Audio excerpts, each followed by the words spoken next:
बिस्मिल्लाहिर्रहमानिर्रहीम। बिस्मिल्लाहिर्रहमानिर्रहीम। आज अल्हम्दुलिल्लाह ख़त्मा भी हो रहा है और आपकी छुट्टी भी जल्दी हो रही है।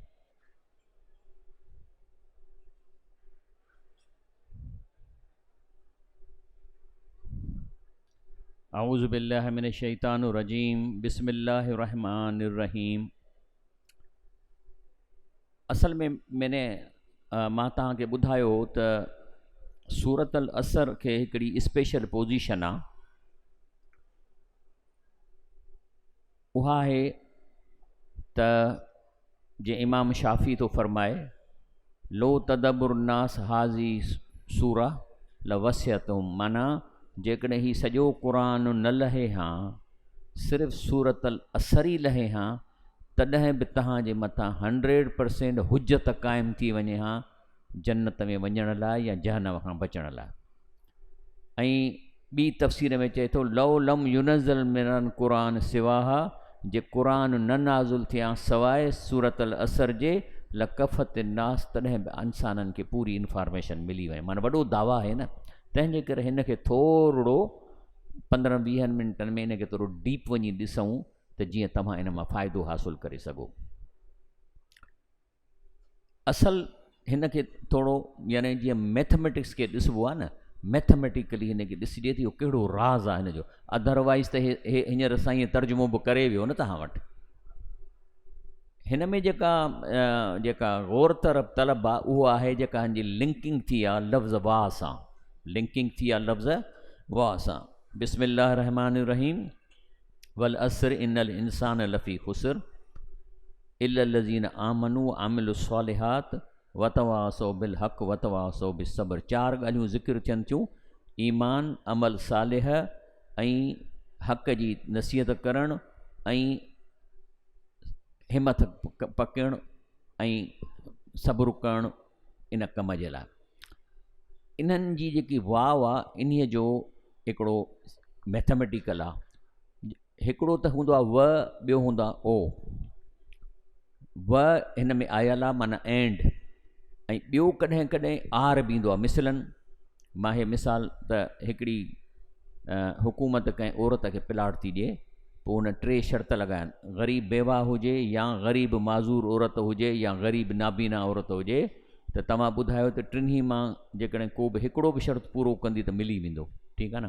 लेकिन ॿियो ऐलान त बेवा हुजे ऐं उनजे मुड़ुस सरकारी नौकरी कई हुजे ऐं घटि में घटि 17 ग्रेड में हुजे ऐं घटि में घटि 15 साल नौकरी कई हुजे, त हिन खे प्लाट कहिड़े शर्त ते मिलंदो? जी ॿुधायो।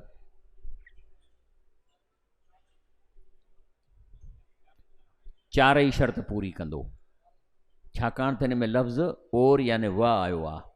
तंहिंजे करे इन जो मतिलबु आहे त इंसान खसारे में आहे, पर जेकॾहिं हिन 4 पेपरनि में पास थी वेंदो त पोइ बची वेंदो।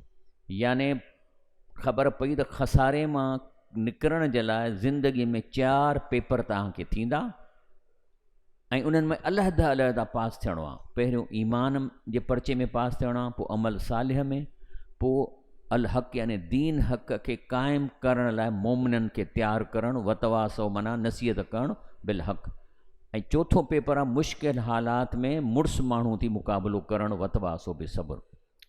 हिन में टेक्निक आहे त जेकॾहिं पहिरें पेपर में फेल थो थिए पोइ हुनखे सेकंड पेपर में वेहणु नथो ॾिनो वञे, ऐं जेकॾहिं ॿिए पेपर में फेल थो थिए त पोइ 3 पेपर में हुनखे वेहणु नथो ॾिनो वञे। अॼु असां इहो सीक्रेट ते कमु कंदासीं इंशाअल्लाह।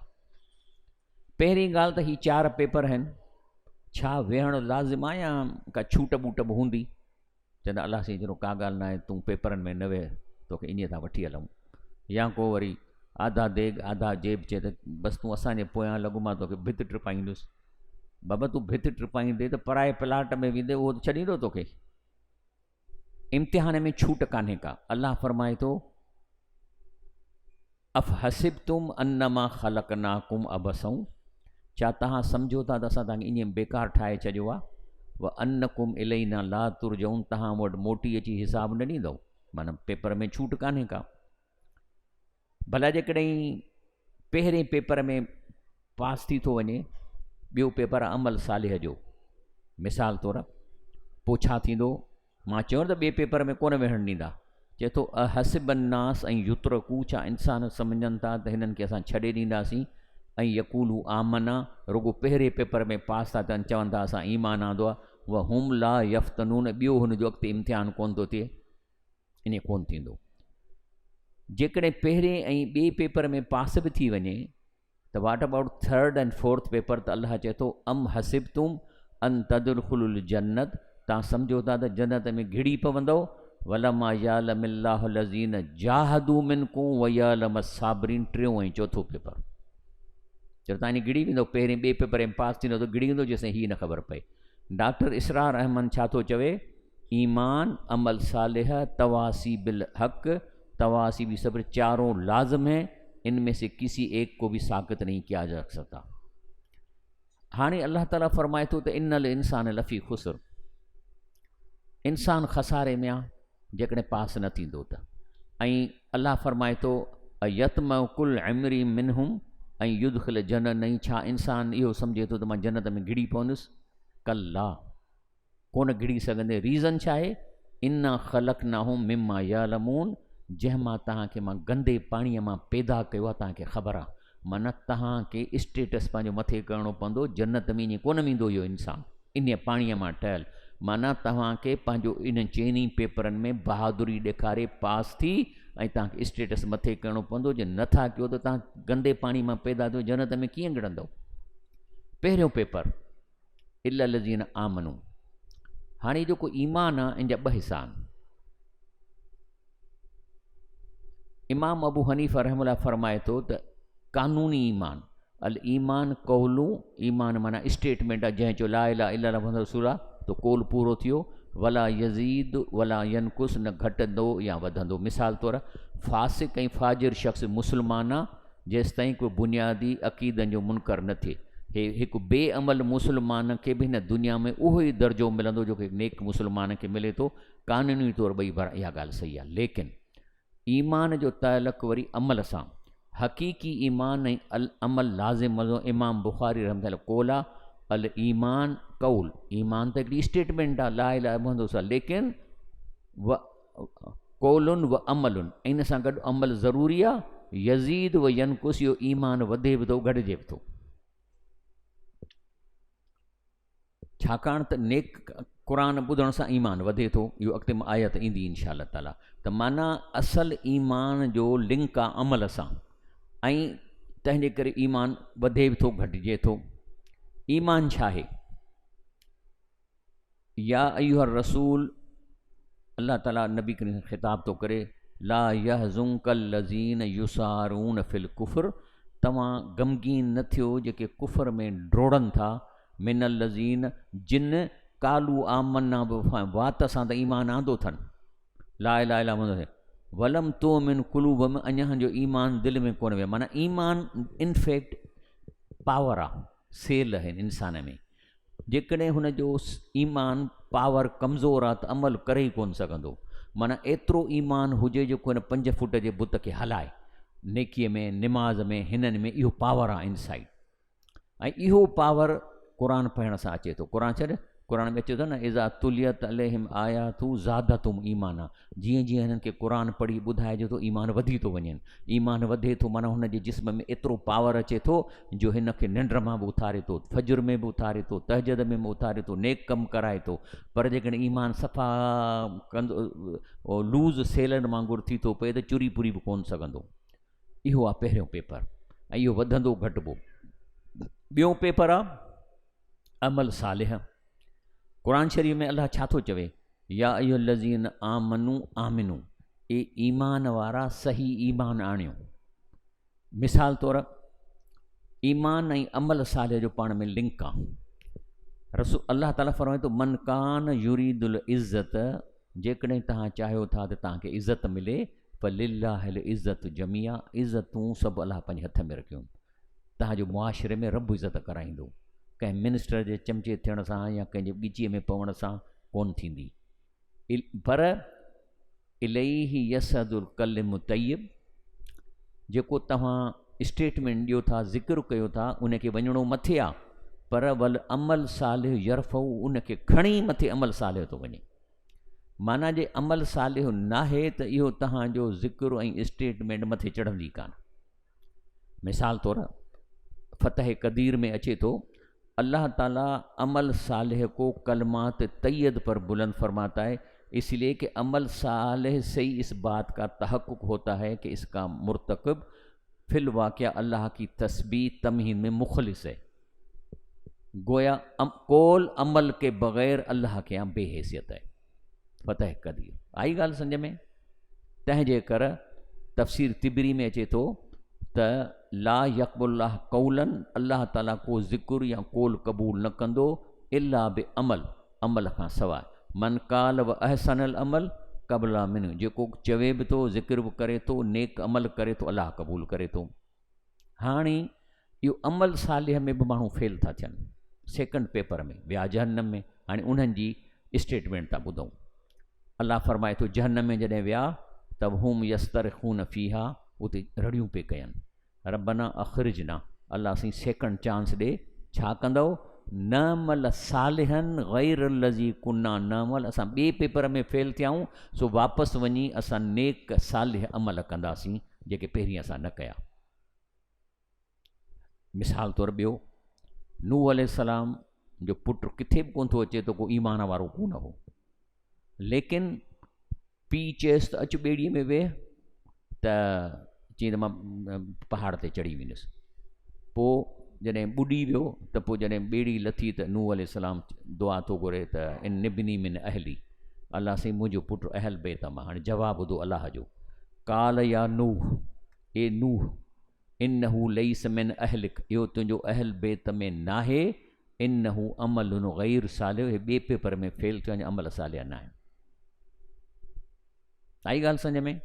हाणे ॿियो पेपर, इन जो मतिलबु आहे त अमल सालिह जी कहिड़ी शिकिल आहे? निमाज़ में ध्यानु, ख़शियत, हे रेफरेंस क़ुरान जा ॾिनल आहिनि। बेकार एक्टिविटीज़ खां दूरी, ज़कात जी अदायगी, शर्मगाहूं जी हिफ़ाज़त, निमाज़ जी हिफ़ाज़त, वादन अमानतुनि जी पासदारी ऐं अमल सालिह जी तबलीग, माना निमाज़ पढ़ो वग़ैरह करो। इहो ॿियो पेपर जो हिसो आहे, जेकी तबलीग थिए थी, इहो सेकंड पेपर जो पार्ट आहे।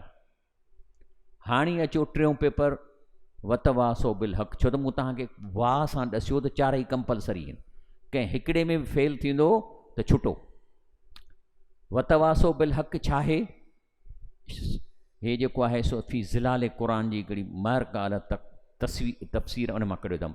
चए थो तवासी और उसके मफ़हूम, उसके मिजाज और हकीकत ही में इसे उम्मत मुसलमान का वजूद नमूदार होता है, या एक बाहम मुत्तहद जमायत का तस्वर उभरता है, यानी ऐसी उम्मत जो मुमताज़ो दानिशमंदो, जो इस कुरह अर्ज़ पर सच्चाई, भलाई, अदल इंसाफ, माना वतवासो बिल हक़ जो मतिलबु आहे जमायत ठाहिणु।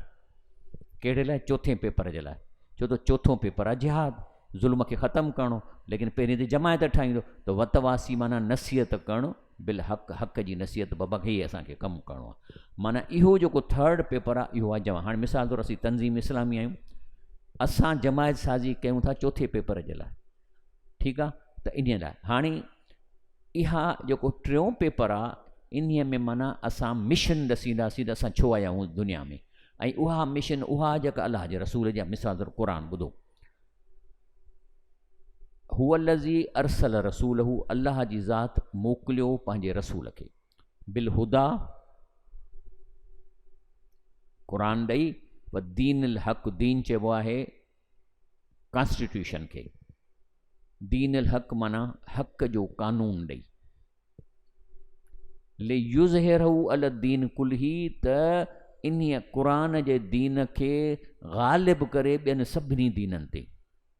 अंग्रेज़ मोल अंग्रेज़ जेको ठाहियो असांजा कानून, उन्हनि ते, ॿियनि ते, हर मुआशिरे में हिन खे ग़ालिब करे, वलव करे हल मुशरिकून, चाहे मुशरिकनि खे किराहत थिए। छो त जेके ॿिया कानून उहो शिरक आहे न, अलाह जे कानून खां हटी हथ जो जेको कानून ठाहींदा इहो शिरक आहे।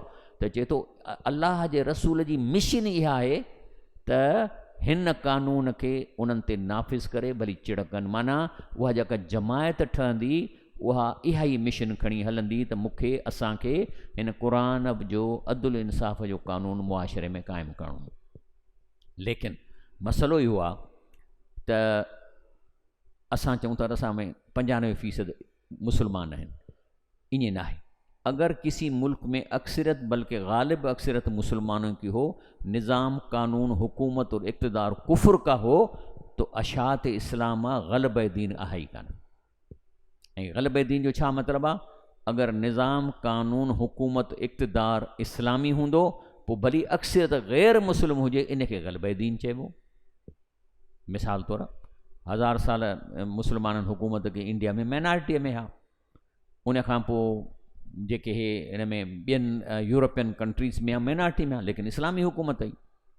जॾहिं ग़लब दीन थींदो त जीअं मिसाल तौरु हाणे हे क़ीमती कारपेटनि तालिबान जे महल जा, ठीकु आहे न, हे जुतुनि सूधो वेठो आहे, इहो आहे ग़लब दीन। हिनखे का परवाह ई कान्हे का, हिनखे हिन दुनिया सां तालुक़ ई कोन्हे को। लेकिन जेकॾहिं इहो ग़लबो न थींदो ऐं इहो ई निज़ाम हलंदो इंसाननि जो ठहियलु, त पोइ छा थींदो? अल्लाह फरमाए थो वल वितबल हक़ अहवाहुम, जेकॾहिं अल्लाह चए थो ही असां कानून खे छॾे जीअं हुननि ठाहियो आहे उन्हनि जे मर्ज़ीअ ते असां हलूं। लफ़्ज़ी तर्जुमो वलो वितबल हक़, जेकॾहिं हक़ पोयां हले, अहवाहुम उन जे हथ जे ठाहियलनि शयुनि सां, छा थींदो? लफ़सदत समावात वल अर्द वमन फीहिन, त फ़साद ई फ़साद थी वेंदो ज़मीन आसमान में। हींअर आहे न पासा वटि, हींअर फ़साद आहे। कोर्ट को सही फ़ैसिलो कोन थी ॾे, जॾहिं जेको जज ठहियलु आहे हुनखे हीअं थो चए हिन खां कसम खणायो फलाण कयो। अल्लाह फरमाए थो बल आतई नाहूं बि ज़िक्र हिम, अल्लाह चए थो असां इन्हनि खे संदन ज़िक्र ॾिनो आहे। फ़हुम अन ज़िक्र मोरदूं, लेकिन माण्हू हिन खां परते बीठा आहिनि, एराज़ कयो वेठा आहिनि। ऐं जेकॾहिं इहो 3 पेपर में फेल, माना जिन जमायत शामिल न थिया या जमायत ठाहिण जी कोशिशि न कयऊं, त इहे 3 पेपर वारा 2 में पास बि थी पोइ फेल थींदा, त अल्लाह पुछंदुनि वलो तरो ऐदा वुक़ुफ़ु अला रब्बिहिम, जॾहिं अल्लाह जे आॾो अची बीहंदा, अल्लाह पुछेनि थो काल अलैस हाज़ा बिल हक़, छा इहो हक़ु न हो जेको मूं तव्हांखे चयो हो त हक़ जे निज़ाम खे नाफ़िज़ कजो, त छा इहो तव्हांजी ड्यूटी कान ही? कालू बला व रब्बिना, चवंदा कसम आहे रब तुंहिंजो, वाक़ई सही ॻाल्हि आहे। काल फ़ज़ूकुल अज़ाब, तव्हां फेल थिया हो 3 पेपर में, अज़ाब चखो बिमा कुंतुम तकफ़ुरून, जो तव्हां इन शइ खे न मञो। याने तफ़सीर तदब्बुरुल क़ुरान में। तंहिंजे करे त मां चवंदा न शफ़ीअंद लाखो पंहिंजी ॻाल्हि कॾहिं कोन कंदो, तव्हांखे रेफरेंस ॾींदो। जिस शख़्स की निगाहों में हक़ महबूब हो जाए कि मूंखे हिन धरतीअ ते अदल इंसाफ़ क़ाइमु करिणो आहे, ग़रीबनि जो पुछड़े ताईं पाणी अचे, ज़ुल्म ख़तमु थियनि, रुश्वत ख़तमु थियनि, जॾहिं हुननि जे दिलि में इहा शइ महबूब थी वेंदी, जहां कहीं बि हक़ को मज़लूम मक़हूर माना कहर में ॾिसंदा, बातिल को गालिब व फ़तमन देखेगा, तड़प उठेगा, ए गयूर और उल अज़म इंसान की तरह दूसरों को उभारेगा कि हक़ की हिमायत के लिए कमर बस्ता निकिरो ॿाहिरि। डॉक्टर इसरार छो जेको आहे सो पंहिंजी मेडिकल छॾे इन कम में लॻी पियो, हे क़ुरान जे करे, हुनखे क़ुरान फासाए छॾियो। त चई त उहो माण्हू वेही कोन सघंदो, बल्कि हक़ जी हिमायत लाइ कमर बस्ता थी वेंदो। तंहिंजे करे वतवासो बिल हक़ जो मतिलबु आहे त जमायत साज़ीअ जी तरबियत कई वञे, दीन ऐं हक़ जो निफ़ाज़ करे। या तरबियत कहिड़ी थींदी? ईमान अमल सालिह। हाणे ईमान अमल असां कहिड़ी तरबियत कया? तव्हांखे क़ुरान जा तर्जुमा था ॿुधायूं। हींअर असांजा दोस्त कल्ह ख़त्मो करे आया आहिनि लतीफ़ाबाद में, ऐं पंहिंजो हीराबाद में 2 जाइनि ते तर्जुमो उर्दू में थियो आहे, शहदादपुर में, टंडो आदम में, खान वाहण में, नवाबशाह में, 2 जाइनि ते असां इहा तरबियत पिया था कयूं। ईमान अमल सालिह जी पंहिंजी जमायत जे मेंबरनि जी ॿिया बि दोस्त अचनि था। इतिहाद जमायत, अमीर जी इताद। रसूल फरमाइनि जेकॾहिं तव्हांजे मथां कारो शीदी चप कटियल बि जेकॾहिं अमीर आहे, उनजी इताद कयो, छो त न त सिस्टम हली। असां वटि अमीरी निज़ाम आहे। असांजो पहिरीं डॉक्टर इसरार अहमद अमीर थियो, उन ते बैत थी, हाणे शुजा शेख आहे, असीं वेंदा आहियूं। सियासी तरबियत ऐं असांजा वरी कोर्सिस था हलनि, जंहिंमें हर हफ़्ते में तंज़ीम जे माण्हुनि खे घुराईंदा आहियूं ऐं उन्हनि खां असां डिस्कशन कंदा आहियूं त छा हालात आहिनि मुल्क जा, हाउ टू हैंडल इट, ऐं इस्तिक़ामत। हाणे इहो पेपर करिणो आहे, इन में पास थियणो आहे। चोथों पेपर आहे वतवासो बि सब्र, माना जेकॾहिं तव्हांखे तकलीफ़ अचे त मुड़ुसु माण्हू थियो, भॼी न वञो। हाणे इहो इम्पॉर्टेंट चोथों पेपर। सब्र जी माना क़ुरान में आई आहे हिम्मत करे मुड़ुसु माण्हू थियणु। असां चवंदा आहियूं सबुरु माना छॾीस अलाह पाण पुॼंदुसि, इहो सबुरु आहे ई कोन क़ुर में। मिसाल थो ॾियांव तव्हांखे, चए थो वलम्मा बरज़ूल जालूत व जुनूद हू, त जॾहिं जालूत जे साम्हूं मुस्लमाननि जो लश्कर आयो त चए था दुआ था घुरनि, कालू रब्बना अफ़रिग अलैना सबरन, अल्लाह साईं असांखे हिमत ॾे, असांखे अफ़रिग माना ओत असांजे मथां मुड़ुस माण्हू थियणु ऐं हिमत, व सबित अक़दामना असांजा क़दम मज़बूत कर, वंसुरना अलल क़ौमिल काफ़िरीन। तंहिंजे करे अल्लाह तारीफ़ थो करे त व साबरीन फिल बासाए व दरा व हैनल बास, मुड़ुस माण्हू थियणु तकलीफ़ में, मुश्किल में ऐं दुश्मन सां मुक़ाबले में, उलाइक लज़ीन सदकू, इहा ई आहिनि जंहिं दीन जे कम खे सचो कयो आहे, व उलाइकुल मुत्तक़ून, इहे परहेज़गार आहिनि। तंहिंजे करे साबरीन जी माना आहे बा हिमत मोमिनीन। हाणे चोथों पेपर, तव्हां मूंखे ॿुधायो त बदर जी लड़ाईअ में असहाब विढ़नि था, सही आहे? ईमान जे पेपर में तव्हां घणियूं मार्कूं ॾींदव उन्हनि खे 100 मां 100? शाबाश। अमल सालिह में छो? अबू बकर सॼो घर खणी आयो, हज़रत उमर पंहिंजो घर खणी आयो, कुर्बानियूं ॾिनऊं, सभु कुझु कयूं, त अमल सालिह में 100 मां। जमायत ठाहिण में वतवा 100 बिल हक़, उन जमायत कीअं ठाहियनि? कॾहिं हज़रत उमर हिकिड़ो वठी ईंदो, साईं अॼु मुंहिंजी हीअ कमाई आहे, हे रफ़ीक कयो, अॼु ही मुंहिंजी कमाई जमायत में जॉइन कनि था। लेकिन चौथों पेपर रहियल आहे। हाणे ॿुधो, बदर जी लड़ाई थी शुरू थिए ऐं अल्लाह ताला चौथे पेपर जी क्राइटेरिया मोकिले थो। छा थो चए? वमई युवल्हिम यौम इज़िन दुबरहू, ए सहाबियो, अॼु जेकॾहिं बदर जी लड़ाई में तव्हां मां केरु पुठी ॾेई पोइ ते भॼंदो, इला मुतहरिफ़न लिल किताब, हा पोइ ते थियो था इन लाइ त वरी असां हेॾा मुतहर माना हीअं फिरी वरी हणूं, इजाज़त आहे। ओ मुतहयज़न इला फ़ियतिन, या इन लाइ त पोइ ते थियो त जीअं वरी मां ॿिए ग्रुप सां हमिलो कयां। छो त अलाह थो चए न वतवा सौ बिसब्र, याने हिमत पाइण। त चए थो जेकॾहिं तव्हां 3 पेपरनि में 100 मां 100 मार्कूं खयूं आहिनि ऐं चौथे पेपर में वेहण में जेकॾहिं तव्हां लड़ाईअ में अध में भॼी घर हलिया वेंदव, हा पोइ ते मोटी वरी हमिलो कयो या ग्रुप में, छा सज़ा? फ़क़त बाब ग़ज़ब मिनल्लाह, इहा आयत आहे ई उन्हनि जे लाइ, त पोइ उहो अलाह जो ग़ज़ब कमाईंदो, मावाहू जहन्नम, इहो जहन्नम में वेंदो, बेसल मसीर, इहा बुछड़ी जाइ रहण जी। ॿियो ख़बर? ये साहब जी आयत। त माना चारई पेपर एॾा अहम आहिनि असांजे लाइ। लेकिन हाणे सुवाल आहे त इहे पेपर त थियनि था, इन जो सिलेबस छा आहे? उहो बि क़ुर खां पुछंदासीं त आख़िर पर्चो जो थिए थो छा मां थो थिए। ॿुधो क़ुर, कुल लहबितू मिनहा जमीअन, माना अलाह ताला चवनि थो त आदम अलैहिस्सलाम खे त हींअर हेठि वञो ज़मीन ते, चवनि थो फ़ इमा याती यन्नकुम मिनी हुदन, जॾहिं मुंहिंजे तरफ़ां तव्हांखे हिदायत अचे, माना तव्हांजो कोर्स आहे क़ुर ऐं रसूलुल्लाह जी सुन्नत, 2 शयूं आहिनि न असां। चए थो जॾहिं मां तव्हां ॾे इहा हिदायत मोकिलियां, फ़मन तबिया हुदाया, जेको हिन मां इतबा कंदो, माना हिन मां पेपर तव्हांजो थींदो, हिन मां पढ़ी पेपर में वेहंदव, फला ख़ौफ़ुन अलैहिम वला हुम यहज़नून, त उनखे ग़म कोन थींदो, ख़ौफ़ कोन थींदो। ठीकु आहे, माना हे कोर्स आहे। उन खां पोइ ड्यूरेशन छा आहे पेपर जो? इम्तिहान में 3 कलाकनि जो हूंदो आहे, हिन जो ड्यूरेशन छा इहो ॿुधऊं था। रसूल असां फरमायो, आज़र अल्लाह इला इमरिन अख़र अजलहु हता बलहु 60 सना, जंहिंखे 60 साल उमिरि मिली वई, अल्लाह ताला हुनजो को बि उज़ुर क़बूल कोन कंदो।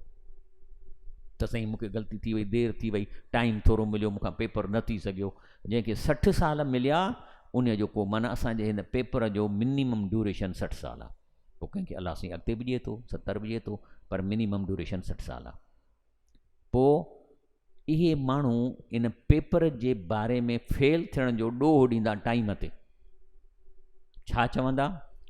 वहुम यस्तरख़ून फ़ीहा, उते रड़ियूं कंदा जहन्नम में, चवंदा रब्बना अख़रिजना नामल सालिहन ग़ैर कुन्नान, साईं सेकंड चांस ॾे, माना असांखे ॿियो इहो चइबो न टाइम घटि मिलियो आहे। अलाह जवाबु छा थो ॾिए? अवलम नोमिरकुम मा यतज़क्कर फ़ीहि मन तज़क्कर, तव्हांखे मां पूरी उमिरि कान ॾिनी जंहिंमें जंहिंखे सुधरणो हुजे या सुधरी वञे हा। व जाकुम नज़ीर, जॾहिं की तव्हांखे ॾेॼाइण वारो अलाह जो रसूल बि आयो। अवलम नुअम्मिरकुम, तव्हांखे मां पूरी उमिरि कान ॾिनी, मां यतज़क्कर, जंहिंखे सुधरणो हुजे हा, फी इन टाइम में, मन तज़क्कर, जेको सुधरे, तव्हांखे टाइम पूरो मिलियो आहे, सारी फज़ूकू फमा लिज़ालिमीन नसीर, अज़ाब चखो। ज़ाहिर आहे त जॾहिं पेपर में असां वेहंदा आहियूं ऐं टाइम पूरो थियण वारो हूंदो आहे, पोइ इनविजिलेटर छा चवंदो आहे ॿुधायो? जल्दी कयो, माना मिसाल 10-15, जल्दी कयो, जल्दी कयो, तकड़ कयो, तकड़ कयो, टाइम वञे थो। इहा ई माना है वल असर, तेज़ी सां गुज़रंदे ज़माने जो कसम, तव्हांजो टाइम वञे पियो थो, बेवकूफ़ न थियो। तंहिंजे कर चइनी पेपरनि में जेकॾहिं ईमान में फेल थो थिए त जहन्नम अज़ाब अलीम, सूर आल इमरान आयत 177। अगर अमल सालिह में तो फेल थिए ॿिए पेपर में त जहन्नम, सूरतुल हूद आयत 46। अगर हक़ जी जिदो जमायत में शामिल नथो थिए ऐं जेकॾहिं शामिल थी ॿिया रफ़ीक जमायत में नथो आणे, अज़ाब अलीम, सूरतुल अनाम आयत 30। हक़ जी जिदो जदे सब्र नथो करे, भॼी थो वञे मैदान मां, त पोइ तकलीफ़ थोरी कंहिंजे दड़के ते, त सूरल अनफाल आयत में 16। पर इहा जमायत अक्सरियत में न ईंदी। अल्लाह ताला फरमाए थो, इन तुते अक्सर मनफ़िल अर्द, जेकॾहिं तव्हां अक्सर जे पोयां वेंदो, युज़िल्लूक अन सबीलिल्लाह, अल्लाह जे रस्ते खां तोखे थेड़ी छॾींदा। ऐं यतबियून ज़न, अक्सरियत माण्हू क़ुरान ई कोन था पढ़नि, रुगो ॿुधलनि तक़रीरुनि ते हलनि था। वहुम इल्ला यख़रुसून, ऐं इन ते कूड़ कनि था। शाह लतीफ़ इन आयत जो तर्जुमो कयो आहे, छा थो चए? अख उल्टी धार, वऊं उबतो आमसी, जे आम हीअं वहे त तूं उबतो वह, जे लहवारो लोक वहे त तूं ऊचो वह ओभार, मंझां नूह निहार, पर तुंहिंजी नज़र रब ॾे हुजे, पर पुठीरो प्रिय ॾे, तुंहिंजी प्रिय ॾे तुंहिंजी नज़र हुजे। तंहिंजे कर छा थींदो त अमूमन ॾिसंदो आहे अलाह पाक के मुआशरे में सुधरण जो चांस कोन्हे। जेकी जमायत असां मिसाल तौरु तंज़ीम सां ठाही आहे, उन में माण्हू घटि आहिनि, जे आहिनि त वरी अचनि था, माना दिलि नथा लॻाइनि। पोइ अलाह ॾिसंदो त जॾहिं हिननि खां कमु नथो थिए ऐं मुमकिन नाहे, पोइ अलाह ताला अज़ाब ॾेई पंहिंजी प्रॉपर्टी ख़ाली कराईंदो आहे। ऐं पोइ उन्हीअ में कंहिंखे कोन छॾींदो। छा थो चए? वतकू फितनतन, ड्रिजो उन्हीअ मुंहिंजे अज़ाब खां, ला तुसी बन लज़ीन ज़लमू मिनकुम ख़ासा, जो सिर्फ़ु ज़ालिमनि खे कोन मारींदो, सभिनी खे मारींदो। लेकिन खुशखबरी, अगर ग़लब हक़ की तहरीक नमूदार नहीं होती तो अल्लाह पाक इस इलाके में अजाब नाजिल करके अपनी प्रॉपर्टी खाली करवाते हैं। लेकिन नहीं अनल मुनकर, माना उहा जमात जेका बुराई खां रोकण लाइ क़ाइमु कई वई ही, इसको अजाब से बचाते। कुरान छा थो चए? अंजैनल लज़ीन, निजात ॾींदासीं इन अज़ाब खां उन्हनि खे, यनहून जो रोकींदा हा, अने सुई बुराई खां माण्हुनि खे।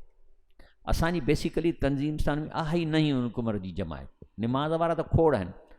तंहिंजे कर हीउ जेको मां तव्हांखे ॾेखारियो आहे त 4 पेपरनि में जेको पहिरियों 2 पेपर ही अम्र बिल मारूफ़ आहे, इहो इंडिविजुअल आहे, ईमान इंडिविजुअल आहे, अमल सालिह बि इंडिविजुअल आहे। लेकिन नहीं अल मुनकर जा जेके 2 पेपर आहिनि, इहे जमायत खां सवाइ न थी सघंदा। इहो अकेलो कमु कर कोन करे सघंदो मुआशरे में, छो त जंहिंसां तव्हांजो मुक़ाबिलो उहा बि वॾी जमायत आहे, ठगनि जो वॾो टोलो आहे। त इहे जेके 2 पेपर आहिनि, इहे तॾहिं थींदा जॾहिं तव्हां जमायत में शामिलु थींदो। ऐं मां कोन चवां, रसूल अल्लाह छा थो चए? पाण फरमाए थो, इन्नहू ला इस्लाम इल्ला बि जमायत, चए थो रसूल फरमाए थो त इस्लाम आहे ई कोन जे कंहिं तव्हां जमायत में न आहियो। छो त तव्हां 3 चौथो पेपर कीअं कंदव? अकेलो कोन करे सघंदव। वला जमायत इल्ला बि इमारा, ऐं जमायत अमीर खां सवाइ कान थींदी। वला इमारा इल्ला बि तात, ऐं अमीर जी इताअत करणी आहे। फमन सवदहू क़ौमू अला फ़िकी कान हयात लहू, ॾुखी माना है। और जंहिं शख़्स जी क़ौम उन जे सम्झ जे करे पंहिंजो अमीर मुक़ररु करे, ऐं उहो शख़्स पंहिंजी क़ौम जे ख़ैर जी ज़िंदगी हुजे। जंहिं शख़्स खे जाहिल हुअण जे बावजूदु उहा क़ौम पंहिंजो क़ाइद बनाए, तो पाण बि हलाक थींदो, ॿियनि खे बि हलाक कंदो। अच्छा ॻाल्हि आहे त अलाह छो जमायत? इन लाइ त अलाह रसूल फरमाए थो, फ इन यद अल्लाह अल जमा, अलाह जी सिर्फ़ु मदद जमायत सां आहे। इंडिविजुअल माण्हू जन्नत में वञी सघे थो, पर उहो इंडिविजुअल माण्हू मुल्क में तब्दीली नथो आणे सघे। आणण लाइ जमायत खपे। तंहिंजे करे चए थो, फ इन यदुल्लाह अल जमायत, इन लाइ अलाह जी मदद सिर्फ़ु जमायत सां हूंदी आहे। व इन शैतान मा मन फ़ारक जमायत, शैतान उन जे पोयां हूंदो आहे जेको जमायत खां ॿाहिरि निकितल आहे। तंहिंजे करे असांजी जेका तंज़ीम इस्लामी में डॉक्टर इसरार पंहिंजो मेडिकल प्रैक्टिस छॾे हीअ तंज़ीम इस्लामी क़ाइमु की त मुल्क में असां इस्लामी निज़ाम आणियो। हिन वक़्तु असांजो अमीर आहे शुजाउद्दीन शेख साहब, ही चार्टर्ड अकाउंटेंट आहे। डॉक्टर साहब जेको आहे सो मेडिकल डॉक्टर हो। तंहिंजे करे जेको आहे सो हिन वक़्तु छाकाणि त अञा लड़ाई त आहे कान, तंहिंजे करे हिन वक़्तु तंज़ीम इस्लामी कहिड़ा कम कंदी। अमन के दौर में बहैसियत रफ़ीक तंज़ीम इस्लामी का सूर असर पर 4 नुकाती लामह अमल। पहिरीं त ही असांजी बैयत आहे। जेकॾहिं असांजे तंज़ीम केरु अचे थो त उन्हीअ खे इहो करिणो पवंदो त मां अशहदु ला इलाहा इल्लल्लाह वहदहु ला शरीक लहू अन्न मुहम्मद अब्दुहु रसूलहू अस्तग़फिरुल्लाह रब्बी, मां अल्लाह खां तौबा थो कयां मिन कुल ज़म्बिन, हर बुराईअ खां ऐं गुनाह खां, व अतूब इलैहि तौबतन नसूह, ऐं मां सची तौबा थो कयां। इनी उहाइदुल्लाह, ऐं मां अल्लाह सां वाइदो थो कयां त मां अला अन अहजर कुल मां यकूनहू यकरहू, जेको अल्लाह खे पसंदि आहे मां छॾींदुसि ऐं हुन जे रस्ते में जिहाद कंदुसि, ऐं मां इन्हीअ जे लाइ अल्लाह जे कलमे खे बुलंद करण जे लाइ मां तंज़ीम में शामिल थो। त इहो असां हुन खां कराईंदा आहियूं। हाणे जेकॾहिं वतवासी बिल हक़ जो मतिलबु आहे त हल्के क़ुरानी अवामी दर्सनि सां अहबाबनि खे रफ़ीक करणु। हाणे तव्हां असांजा अहबाब आहियो, हे जेके असां प्रोग्राम हलायूं था त जीअं तव्हां तंज़ीम में शामिल थी उनजा रफ़ीक थियो। वतवासी बि सबुर जेको आहे उहो जॾहिं वक़्तु ईंदो, पर फ़िलहालु सनी फुली तकलीफ़ आहे, उन खे असांखे सहणो पवंदो। इहो हो असांजे सूरतुल असर जो, जंहिंजे करे असां हीअ तंज़ीम में शामिल थियाऊं। पढ़ियल लिखियल माण्हू आहियूं, अलाह ताला खां दुआ आहे त अलाह ताला इन जी असांखे क़बूल फ़रमाए। ऐं इन लाइ सभिनी खे दावत आहे। तव्हांखे मां ॿुधायो त इहे कम जेके आहिनि से जमायत खां सवाइ 3 4 पेपर पास कोन थींदो। तव्हांखे मां क़ुरान मां ॾसियो ऐं सूर असर। तॾहिं त चवनि था त जेकॾहिं सूर असर अकेली लहे हां, क़ुरान न बि अचे हां, तॾहिं बि इहे 4 पेपरनि जी आइडेंटिफिकेशन थी वई, इन्हीअ मां तव्हां जन्नत में वञी पिए सघियो।